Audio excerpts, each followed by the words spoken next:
Audhu billahi minash shaitani rajim. Bismillahir rahmanir rahim. Assalamu alaikum wa rahmatullahi ta'ala wa barakatuh. Katika nukta ambayo kwamba sisi tulifikia ni nukta ya 5, ambayo kwamba nukta ile inasema al-insanu, mwanadamu, bitabiatihi, kwa nature yake, yuhibbu mumarasata al-hurriya, anapenda kupractice hurriya, anapenda kupractice uhuru wake, anapenda kuifanyia kazi uhuru wake. Na hivyo ndo tunaona katika historia ya mwanadamu. Wa huna natawakaf, na hapa sasa tutakuwa wenye kusimama kwanza. Tuseme kwamba saa huyu mwanadamu anapenda kupractice uhuru wake, lakini sasa kuna details ambazo kwamba lazima kwanza tuingie tuangalie kidogo. Anasema kwamba nahnu nara, sisi tunaona kwamba bi anna alquwwata, tunaona kwamba nguvu, power, wa dhaaf, na unyonge, min alumuri allati, ni miongoni mwa mambo ambayo kwamba inabainika kwa mwanadamu. Yani nguvu, power, yani tuseme kwamba mtu fulani ana nguvu, mtu fulani ana power. Hizi nukta mbili zinabainika wakati gani? Wakati ambao kwamba tutapoongea kuhusiana na power, wakati ambao kwamba tunaongea kuhusiana na unyonge. Tuseme huyu mtu ni mnyonge na huyu mtu ni nini, ana uwezo. Zinabainika wakati gani? Mtu atakapokuuliza hizi sifa mbili, mnyonge na mtu mwenye nguvu zake, zinabainika wakati gani? Nukta kwanza katika kubainika lafdhi hizi na maana hizi, wakati wa kwanza kabisa ni inda liqa, wakati ambao kwamba mnapokutana na mtu.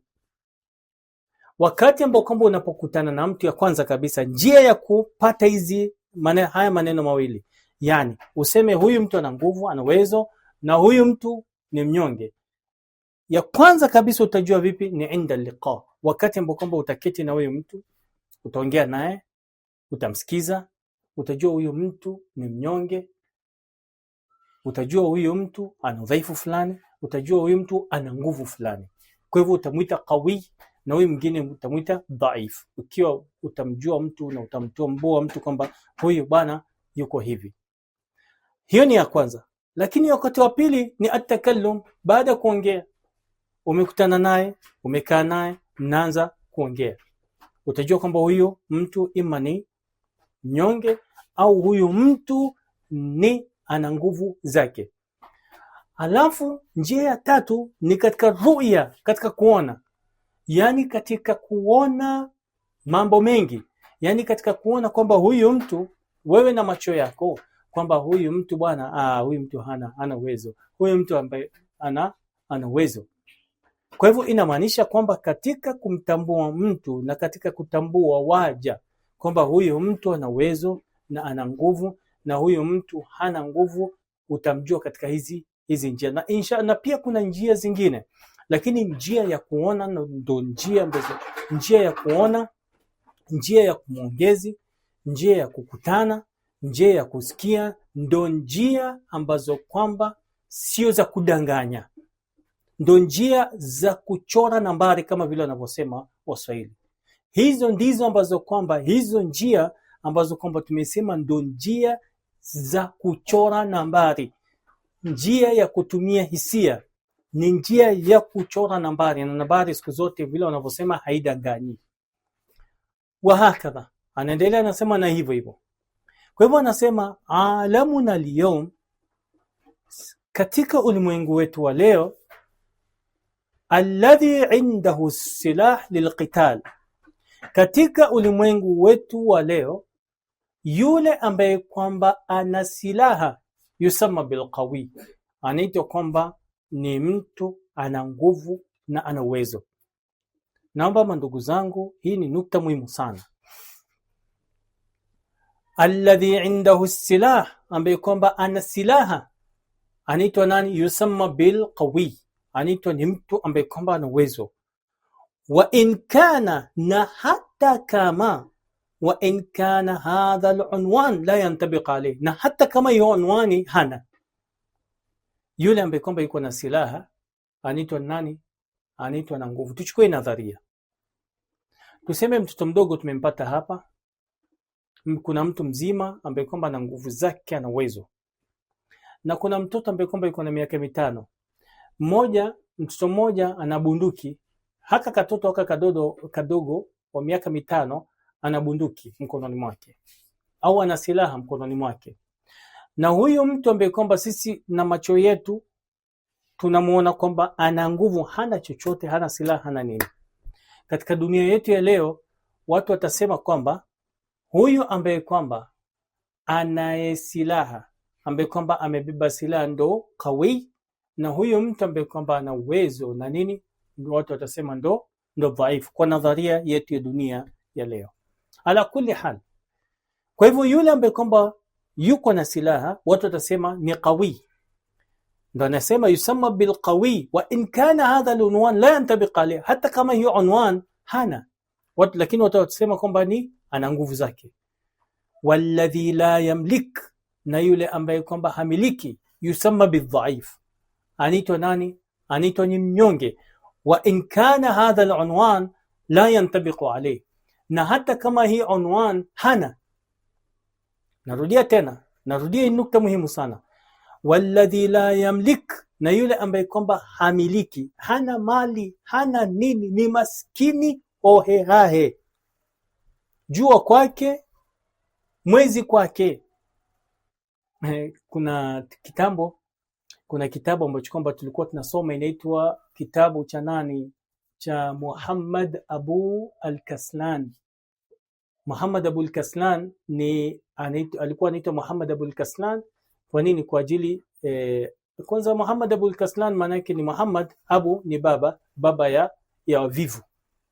Huyu bwana alikuwa analala, atakapolala, yani amefika mtu ana umri wa miaka 40, lakini akilala pale alikuwa anapolala kulikuwa kuna dirisha. Sasa akilala asubuhi jua inachoma, ilikuwa inawaka, inamulika, inamfikia aliko. Sasa jua ikimpata na akiwa kama ameelekea sehemu ya dirishani kule, huwa anageuka mpaka magharibi. Jua sasa ikizama inagonga, inafikia mlangoni pale, yeye pia anageuka. Sasa yeye maisha yake ilikuwa ni kulala, ndio akiitwa Muhammad Abu al-Kaslan, Muhammad baba ya wavivu.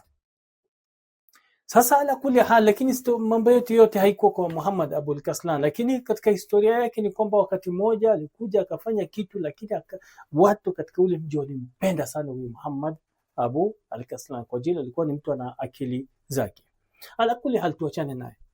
Kwa hivyo anasema kwamba yusamma bil qawi, mtu ambaye kwamba ana silaha anaitwa ni mtu ambaye kwamba ana power, ana uwezo. Wa in kana hadha al-unwan, hata kama hiyo unwani ya uwezo la yantabiq alayhi, hana. Lakini hapa pale ambapo kwamba point yetu ilipo ni wapi? Walladhi la yamliku yusamma bidhaif, na yule ambaye kwamba hana uwezo, ni hohe hahe, yusamma bidhaif, watu watamuita nani? Mtu mnyonge, dhaifu. Wa in kana, na hata kama hadha al-unwan, na hata kama hiyo unwan la yantabiq alayhi, hata kama unyonge huu si mnyonge. Narudia, watu watakuwa ni wenye kumwona huyu maskini kama maskini, hohehahe kama hohehahe, watu watamuita wewe ni mnyonge. Utatuambia nini? Lakini huu tajiri ambaye kama ni tajiri ataitwa ni nini? Ataitwa ni qawi. Watu watakuwa na mwelekea, watu watakuwa namsikiza, watu hawatafanya iltifat na huyo maskini. Kwa nini? Kwa ajili ndo dunia yetu ya leo vile ilivyo, na ndo dunia yetu ya leo tunabebana hivyo. Kwa hivyo ikiwa wewe uko na mali, wewe ni mwanachuoni katika dunia yetu ya leo, wewe ni hakimu, wewe ni kila sifa nzuri ambayo kwamba unafaa kupawa. Ikiwa uko na mali, ndo dunia yetu ya leo, kwa ajili ni power, ndo nguvu, ndo uwezo.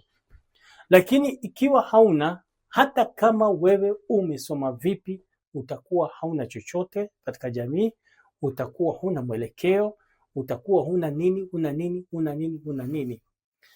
Sasa baina ya hao watu wawili ambao kwamba tumeongea kuhusiana nao, ikiwa huyo mtu mnyonge ambaye kwamba ni mnyonge ana maalumat, amesoma kivipi, lakini ni maskini, inamaanisha kwamba hakuna mtu atamsikiza.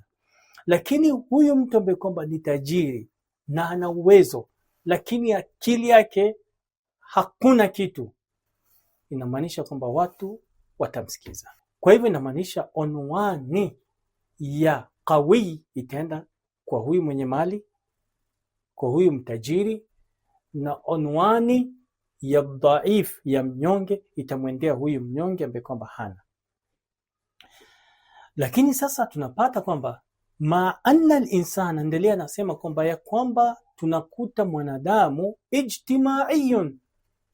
Katika zama hizi tunapata kwamba mwanadamu ni ijtimaiyun, ni mtu ambaye kwamba anapenda kuishi na watu. Ishtirakiyun, ni mtu ambaye kwamba anapenda kushirikiana na watu. Nataijiyun, ni mtu ambaye kwamba mwanadamu tabia yake ni kuja na natija kwa haraka sana, bitabe kwa maumbile yake. Narudia, mwanadamu ni ijtimaiyun, ni mtu ambaye kwamba anapenda kuishi na watu.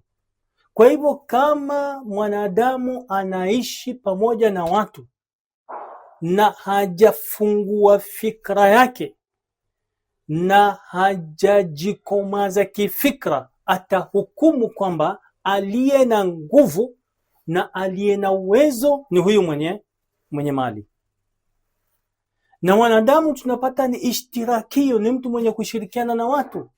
Lakini mwanadamu katika kushirikiana kwake, ikiwa hatakuwa na miayari ya kushirikiana, ikiwa hatakuwa na vigezo vya kushirikiana, hataweza kufikia katika natija ya ushirikiano mzuri.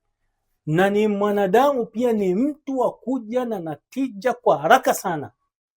Lakini ikiwa atakosa kuja na natija ambayo kwamba inaendamana na akili, inamaanisha kwamba atakuwa anakuja na natija ambayo kwamba ndio hicho tunaona kwamba leo katika dunia leo, yule ambaye kwamba anayemiliki kila kitu ndo anaheshimiwa. Hatusemi kwamba asiheshimiwa, lazima apatiwe heshima yake. Lakini pia yule ambaye kwamba ni msomi katika jamii yetu, ni lazima pia yeye awe ni mwenye kupawa heshima yake.